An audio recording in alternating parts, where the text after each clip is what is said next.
Olá, alunos da Escola da Topografia. Estamos aqui para mais uma aula, dando seguimento à introdução à base legal e normativas relacionadas ao georreferenciamento de imóveis rurais. Neste módulo 3, estamos estudando a base legal e normativa. Estamos estudando a segunda edição da norma técnica para georreferenciamento de imóveis rurais, a NTGIR, e agora iremos falar sobre o capítulo 8, que fala sobre a documentação requerida.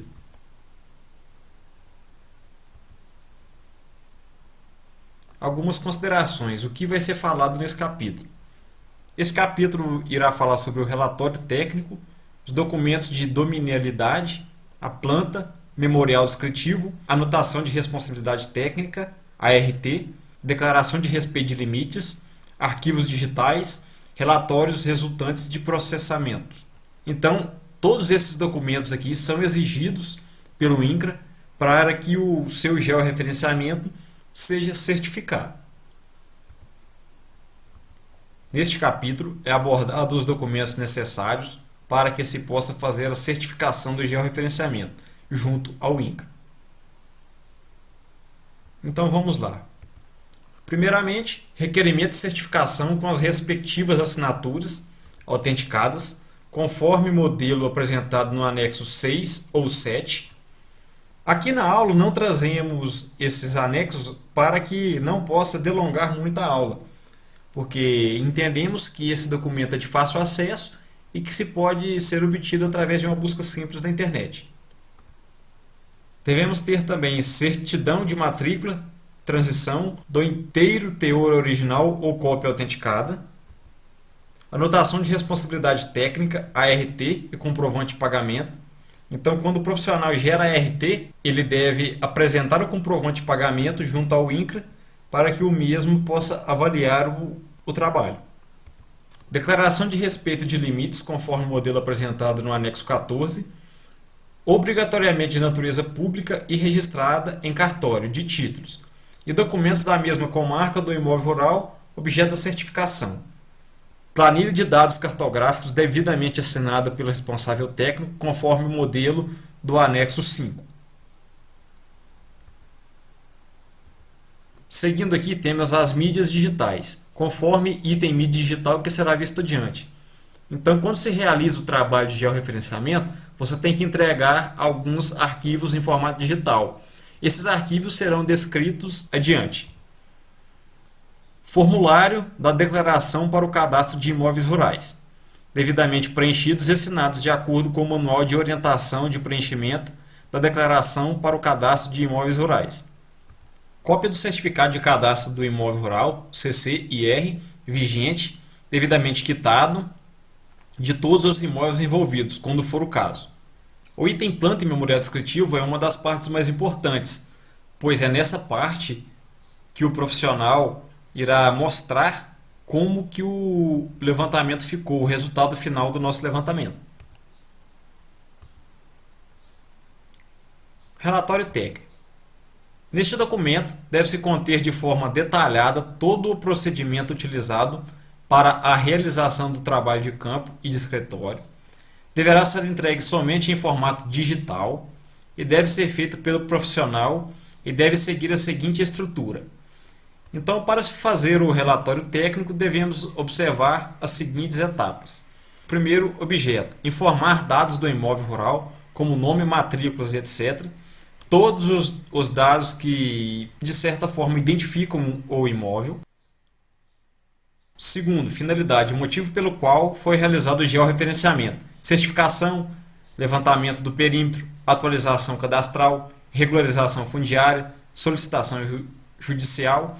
Esses são alguns dos exemplos, mas podem ter mais. Terceiro passo, período de execução.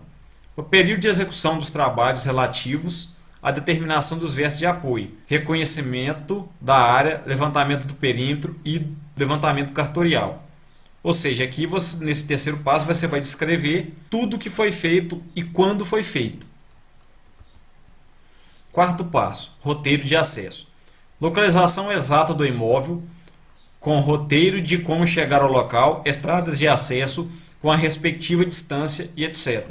Ou seja, o profissional deve elaborar uma rota de como se deve chegar ao local, no caso, ao imóvel que está sendo referenciado, georreferenciado, e ele deve demonstrar isso por escrito no relatório técnico. Quinto passo: estações geodésicas de referências utilizadas.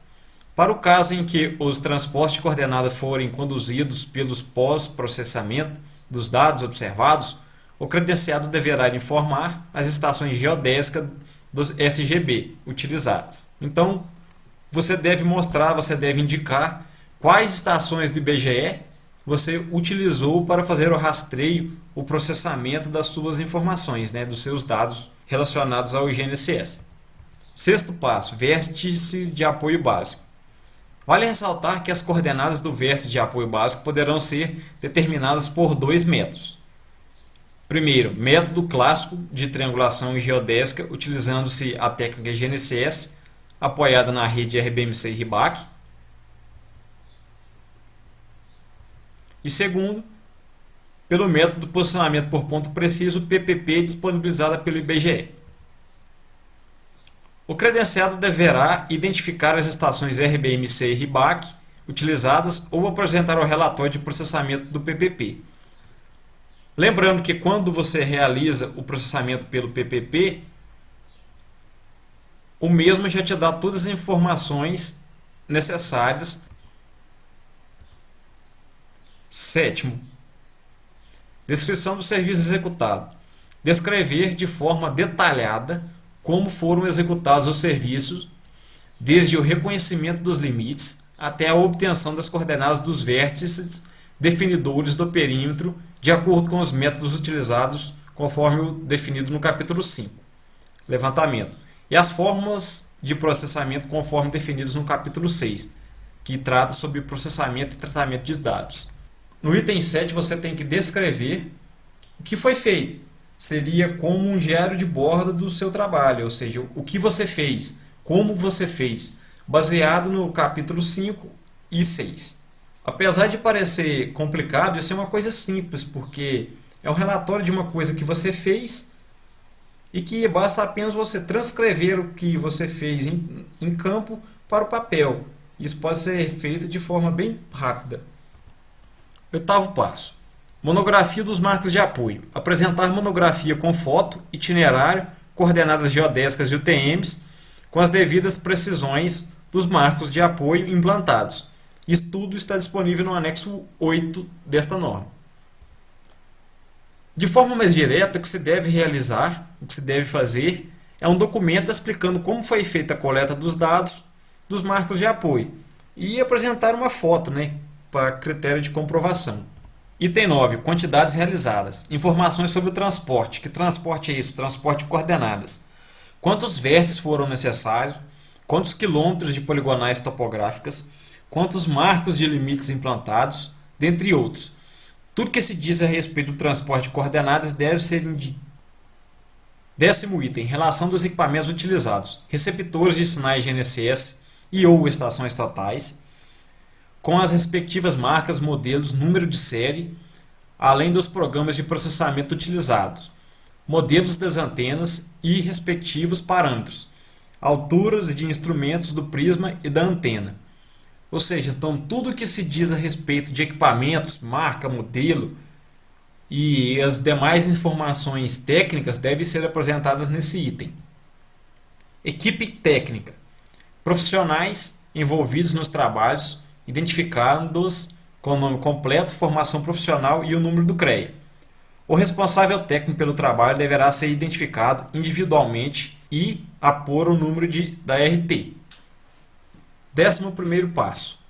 Equipe técnica. Profissionais envolvidos nos trabalhos, identificando-os com o nome completo, formação profissional e o número do CREA.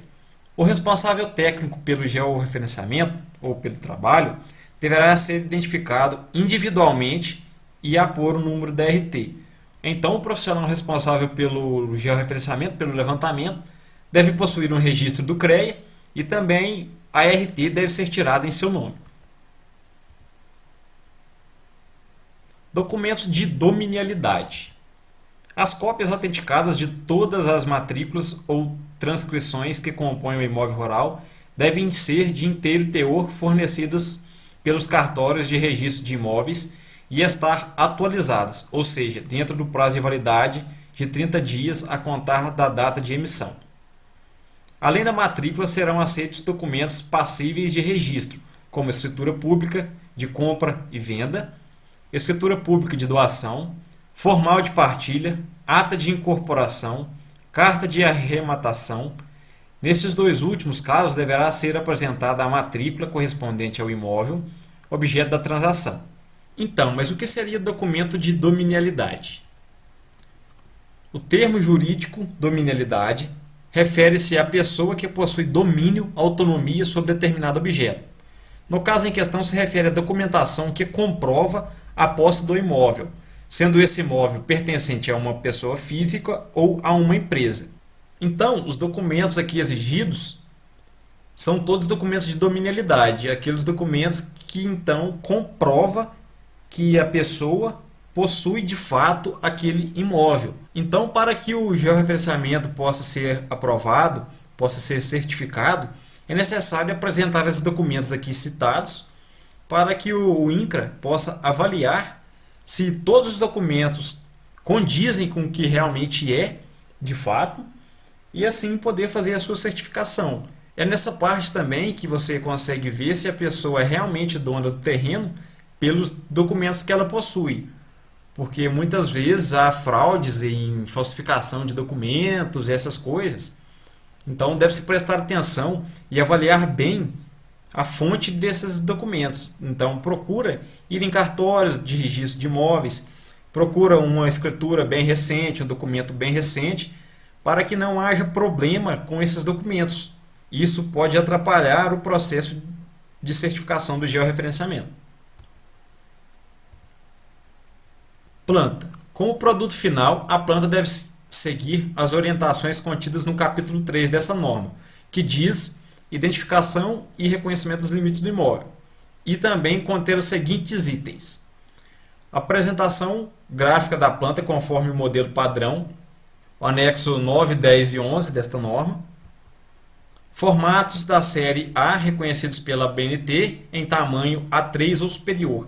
Então, o menor tamanho que você pode usar para plotar a sua planta é o formato A3. Área expressa em centiaire. Mas o que seria centiaire? É a centésima parte de um aire, que é uma medida agrária, que equivale a metros. Ou seja, então minha área deve ser expressa em metros quadrados. Perímetro expresso em metro com duas casas decimais. Meridiano central e sistema de referência. Então, na sua planta você deve indicar qual o meridiano central que você utilizou no sistema UTM e o sistema geodésico de referência. Identificação de todos os confrontantes, nomes dos imóveis, estradas, rios, dentre outros, com os respectivos números de matrícula e código do imóvel. Ou seja, então você tem que identificar os confrontantes. Nome do proprietário, ou seja, então você tem que fornecer o nome do proprietário, ou caso a pessoa tenha usufruto do terreno, você tem que fornecer o nome dessa pessoa. Números das matrículas, transições atribuídas pelo cartório de registro de imóveis. Então você tem que ter em posse o número da matrícula, ou caso essa matrícula veio a gerar outra matrícula, outro número de matrícula, você deve ter esse documento fornecido pelo cartório de registro de imóveis. Código do imóvel atribuído pelo INCRA. Município e estado. Comarca de cartório de registro de imóveis. Dados do responsável técnico. Nome, código do INCRA e do CREA. Número da RT principal. Data do levantamento. Assinatura do responsável técnico. Espaço para o carimbo e certificação da planta emitido pelo INCRA. Espaço reservado para carimbo ficará em branco. Ou seja, na sua planta, você deve deixar um espaço em branco, um quadrado ou um retângulo em branco no canto da sua folha, onde o profissional do INCRA irá carimbar naquele local. Nos anexos da norma terão um exemplo de planta nos padrões exigidos pelo INCRA. Então, quando você pegar a norma e procurar lá no seu final, na parte final da norma, você vai encontrar um modelo, um exemplo de planta que deve ser utilizado. A planta deverá ser entregue em meio digital e uma única via impressa. Esta última deverá estar devidamente assinada pelo proprietário ou seu representante legal e pelo profissional credenciado, responsável técnico pelo trabalho, a qual será devolvida ao interessado no ato da certificação. Vale ressaltar que nem sempre o proprietário do imóvel tem condições de assinar, supondo que é uma pessoa que mora no exterior. Porém, ela tem um representante legal aqui no país que assina por ela. Então, esse representante legal pode assinar no local do proprietário. Caso o proprietário queira unificar as matrículas, deverá ser elaborada uma planta demonstrando a situação proposta e no espaço destinado ao número de matrículas, os mesmos deverão ser precedidos do seguinte texto: origem nas matrículas e continua. Ou seja, quando você quer unificar, ou seja, juntar duas propriedades, duas matrículas diferentes, no texto, no local na planta onde você deve indicar o número da matrícula, você deve escrever origem nas matrículas e o número da primeira matrícula e o número da outra matrícula. Nos casos de desmembramento, o processo será o mesmo e no espaço destinado ao código do imóvel deverá ficar em branco, já que implicará uma inclusão cadastral e será posteriormente preenchido pelo INCRA. No caso do desmembramento, onde você tem uma propriedade e quer dividi-la, você tem apenas um número de matrícula, que é o número da sua área, que é o número de matrícula da sua área original. No ato da divisão, você gera outro número de matrícula, porém você não sabe esse número. Então você deve deixar esse espaço em branco e esse número será preenchido pelo INCRA. A representação das áreas de preservação permanente, as APPs, e de reserva legal não são objeto de análise no processo de certificação, portanto, não devem constar na planta. Muito importante isso, porque tem vários profissionais que medem de forma separadamente as áreas de preservação, as reservas legais. Mas para critério do georreferenciamento, você não precisa fazer esse levantamento.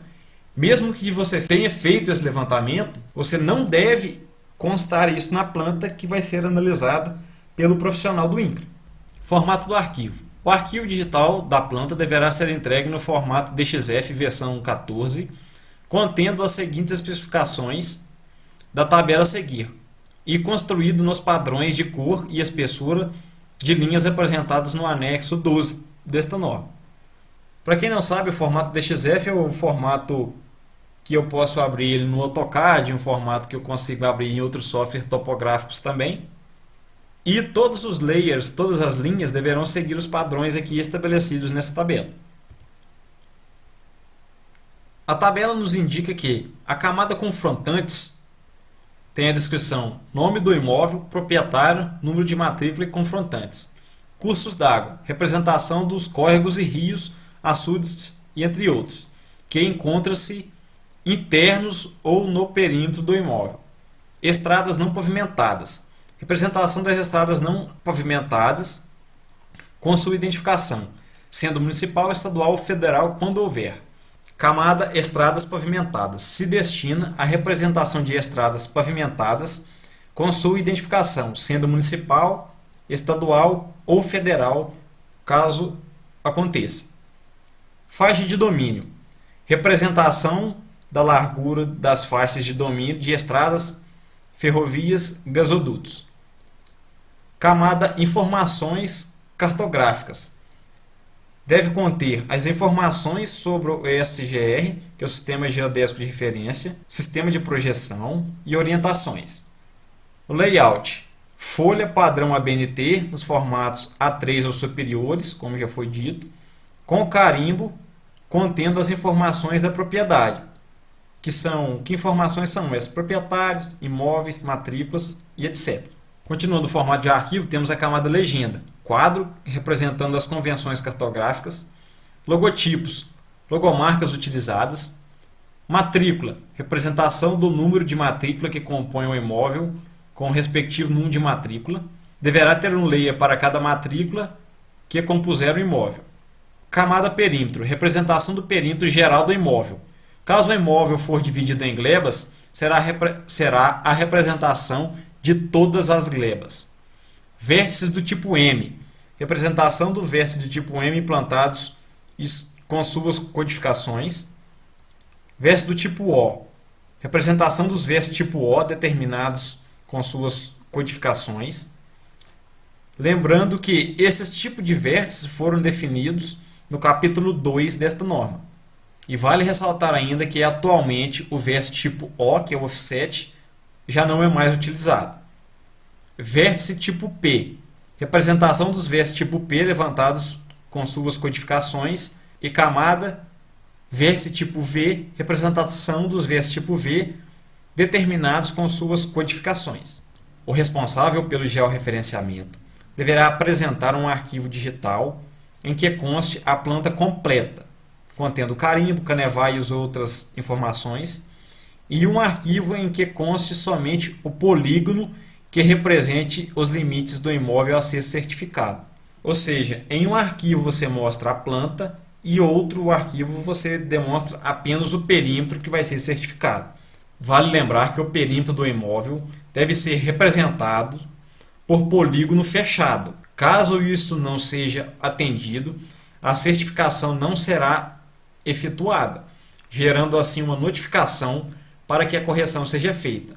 A dada notificação é emitida pelo INCRA. Caso aconteça algum erro de desenho, onde você simplesmente esqueça de fechar o polígono do imóvel que vai ser certificado, esse imóvel não vai ser certificado. O INCRA vai gerar para você uma notificação e você deve corrigir este problema. Caso isso não aconteça, o imóvel não será certificado. Memorial descritivo. Como o próprio nome já diz, tem a função de descrever os limites, seja eles naturais ou artificiais do imóvel. Para isso, esta norma disponibiliza em seu anexo 13 um modelo padrão para este documento. Para que possa ser feito o credenciamento do imóvel rural, deve ser apresentado uma via impressa do memorial. Então, até agora, temos que entregar ao INCRA uma planta impressa e também uma via do memorial impresso. Os outros demais arquivos serão todos entregues em formatos digitais. Pode ocorrer duas situações quando falamos de memorial descritivo. Primeira, imóvel composto por mais de uma matrícula. Neste caso, deverá ser apresentado o memorial descritivo de cada uma delas, além do memorial como um todo. Ou seja, você vai apresentar o primeiro memorial da gleba 1, outro memorial da gleba 2 e um terceiro memorial que é da área completa. Desmembramento da matrícula. Deverão ser apresentados memoriais descritivos das glebas novas geradas, inclusive da área remanescente. Então, no segundo caso, eu tenho uma gleba inteira que vai ser dividida. Então, eu devo apresentar os dois memoriais, que é o da gleba 1 e o da gleba 2, que foram gerados, e também o memorial antigo que eu tenho, que é o memorial da área remanescente. Preenchimento correto do cabeçalho do memorial descritivo. Esse item se faz importante devido ao fato de que o correto preenchimento desse cabeçalho interfere diretamente nas informações que vão ser recebidas pelo INCRA. Então, caso não seja preenchido o cabeçalho de forma correta, o INCRA simplesmente irá enviar uma notificação e o seu georreferenciamento não será certificado até que isso seja resolvido. Para que haja uma clareza dos dados apresentados, faz-se necessário que haja as seguintes informações no cabeçalho do memorial. Primeiro, imóvel. Segundo, proprietário. Terceiro, município. Quarto, comarca do cartório, onde o imóvel está registrado. Quinta, circunscrição. Sexto, área em hectares. Sétimo, perímetro em metros. Oitava, matrículas do imóvel. Nono, código do imóvel do INCRA, SNCR. E o 10º, unidade federativa. Descrição do perímetro. A descrição do perímetro deverá ser feita por distâncias, azimutes e coordenadas calculadas no plano de projeção UTM, vinculadas ao CIRGAS 2000, de cada um dos vértices e as respectivas confrontações. Os cursos d'água e qualquer outro elemento limítrofe de geometria sinuosa devem ser descritos de forma de pequenos segmentos de reta, com azimutes, distâncias e respectivas coordenadas dos pontos extremos de cada segmento, de forma que seu desenvolvimento fique perfeitamente caracterizado. O que essa parte da norma nos diz? Que se eu tenho um ponto coordenado e pretendo chegar em outro do meu limite, eu devo indicar a coordenada de cada um dos pontos, bem como as distâncias e os azimutes entre um e outro. No caso de limites como cursos d'água, que são elementos naturais, deve-se também ser feito da mesma forma, como por exemplo na imagem abaixo. A imagem nos mostra como deve ser feito o levantamento de geometrias sinuosas. Notem que o rio é bastante sinuoso e que possui bastantes curvas. Então, para que critério de norma de levantamento, eu posso apenas fazer pequenos segmentos de retas, desde que descreva a geometria do rio. Então, essa imagem aí representa bem como deve ser feito o levantamento. E também, neste tipo de levantamento, eu devo informar os segmentos de retas, bem como seus azimutes e as coordenadas de cada um dos pontos que foram coletados. Ao confrontar com estradas federais, estaduais ou municipais e ferrovias, a descrição do perímetro deverá se desenvolver pelo respectivo limite da faixa de domínio, seguindo o mesmo princípio adotado para a descrição de rios e córregos. Então, quando eu tenho a confrontação com uma estrada federal ou com uma estrada estadual, eu devo entrar em contato com o órgão responsável pela mesma e pedir a informação de quantos metros é a minha faixa de domínio, e então definir o limite do meu terreno. Então, toda vez que eu tiver uma rodovia dentro do meu levantamento, o meu limite não será na faixa de rolagem da rodovia, e sim em sua faixa de domínio. Deve-se prestar bastante atenção a esse fato, pois as faixas de domínio variam conforme o tamanho e a estrutura das rodovias ou estradas. Observação: alguns softwares topográficos, como o DataGeoSys, são capazes de gerar automaticamente o memorial descritivo, seguindo esta norma, agilizando de forma expressiva o trabalho. Anotação de responsabilidade técnica, ART. Deverá ser apresentada a ART recolhida junto ao CREA do Estado onde se localiza o imóvel, com o respectivo comprovante de recolhimento junto à instituição bancária, devendo ser tudo original. No caso de múltiplas responsabilidades técnicas, deverá haver obrigatoriamente a vinculação conforme descrito a seguir. A RT principal: determinação dos vértices definidores dos limites do imóvel rural profissional credenciado pelo INCRA. Determinação de pontos de apoio e ajustamento profissional habilitado e credenciado no INCRA.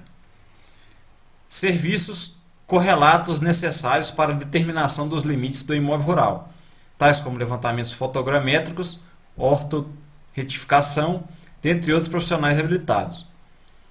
Esses aqui são alguns exemplos que pode acontecer caso um profissional apenas não realize todo o serviço. Então, todo profissional que, de certa forma, contribuiu para aquele levantamento deve tirar uma RT. Declaração de respeito de limites. Deverá ser apresentada declaração de respeito de limites, de acordo com o modelo do anexo 14. Este anexo trata de uma declaração onde o proprietário assina um termo assumindo que respeitou os limites corretos de confrontação do terreno. Obrigatoriamente, essa declaração deverá ser de natureza pública e registrada em cartório de títulos e documentos da mesma comarca onde se localiza o imóvel rural objeto da certificação. É importante que todos os documentos estejam registrados no cartório onde o terreno se encontra. Arquivos digitais. Os arquivos digitais exigidos deverão conter relatório técnico em formato DOC ou PDF, de acordo com as especificações do item relatório técnico, dados brutos, sem correção diferencial, das observações do GNSS, quando utilizado este método, nos formatos nativos do equipamento e no formato Hynix. Relatório de ocupação. Processamento das observações obtidas a partir dos métodos apresentados no capítulo 5. arquivos de campo gerados pela estação total quando utilizado essa tecnologia, planilha de cálculo da poligonal quando utilizando este método, planilha de cálculo contendo área e perímetro, e também planilha de dados cartográficos em formato XLS contendo os resultados e as soluções dos vértices do imóvel conforme previsto no capítulo 7. Continuando os arquivos digitais, os arquivos digitais deverão estar organizados em mídia digital, obedecendo a seguinte estrutura de organização de pastas. Ou seja, todo arquivo que você enviar para o INCRA deve seguir essa estrutura. 01 memoriais, 02 plantas, 03 planilha de resultados e soluções, 04 relatório de cálculos. Nesse relatório de cálculos deve ter uma subpasta com cálculo de área e outra com cálculo de poligonal. Relatórios resultantes de processamentos. Nesta seção do capítulo 8, a segunda NTGIR nos traz quais arquivos dos resultados dos processamentos deverão ser entregues em meio digital. Então, nesta seção da norma, ela vai nos mostrar quais arquivos devem ser entregues, tanto pelo posicionamento GNSS, tanto pelo levantamento com estação total. No caso da apresentação de solução de vetores, deverão ser fornecidos os relatórios de processamento de dados em meio digital, contendo as seguintes informações: sistema de referência, sistema de coordenadas, meridiano central, data do processamento, tipo de efemérides utilizadas. A critério de conhecimento, efemérides é a posição, ou seja, a coordenada do satélite em relação ao referencial, que no caso do modelo geodésico utilizado, o referencial é o centro de massa da Terra. Tipo de seção: hora início e hora fim, especificar se é hora local ou UTC. Comprimento do vetor, vetor expresso em dx, dy e dz. Tipo de solução obtida, coordenadas estimadas pelo processamento, precisão de cada componente das coordenadas ou resultante planimétrica, altura da antena da base e rover, intervalo de gravação adotado. Então, no relatório de processamento, no processamento realizado através do GNSS, eu devo fornecer as informações que aqui foram descritas. Posicionamento por GNSS, solução de ajustamento. No caso da apresentação de solução de ajustamento, deverá ser apresentado o relatório em meio digital contendo as seguintes informações. Caso eu realize o ajustamento, devo entregar código dos vértices ajustados, ou seja, o nome dos vértices que foram ajustados, coordenadas de referência e suas covariâncias, vetores a serem ajustados e seus desvios padrões, coordenadas ajustadas e suas covariâncias, resíduos após ajustamento dos vetores. Quando se processa em algum software topográfico, o mesmo gera essas informações. Então, apesar de parecer muito complicado, essas informações, quando você roda elas em um software topográfico, o mesmo já te retorna um relatório mostrando todas essas informações para todos os vértices. Então, seguindo, temos o levantamento por estação total. Então, o que eu devo entregar utilizando uma estação total? Deverá ser apresentado o relatório de processamento dos dados em meio digital contendo as seguintes informações: sistema de referência, sistema de coordenadas, meridiano central, data do processamento, código do vértice do perímetro, altura do equipamento, altura do prisma e ângulos horizontais medidos. Então, em um levantamento utilizando a estação total, no relatório eu tenho que fornecer essas informações. Informações essas também disponíveis quando se descarrega os dados no software topográfico. Então, a partir de um correto levantamento de dados, esses dados são mostrados todos no software topográfico. Então, basta você pegar essas informações do software topográfico, colocar em formato de relatório e apresentar ao INCRA. Ainda com levantamento por estação total, devo apresentar os ângulos horizontais ajustados, ângulos verticais medidos, distância medida, distância ajustada, azimuth calculado, azimuth ajustado, coordenadas ajustadas, erro linear absoluto, x e y, erro angular, leitura estimada da temperatura e da pressão atmosférica. Então, todas essas informações você também consegue obter do seu software topográfico, desde que o levantamento seja feito de forma precisa e adequada. E também, quando se utiliza a estação total, as informações de pressão atmosférica e temperatura são importantes, pois os equipamentos são bem sensíveis a esses fatores, podendo interferir nas leituras. Estas informações são facilmente encontradas em sites meteorológicos. A estação total, devido à sua grande, digamos assim, sensibilidade, é um equipamento muito sensível. Ela necessita dessa leitura de temperatura e de pressão para que possa corrigir internamente as distâncias obtidas, os ângulos obtidos.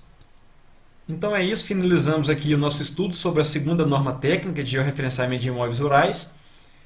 Agradecemos pela sua atenção e até a próxima aula.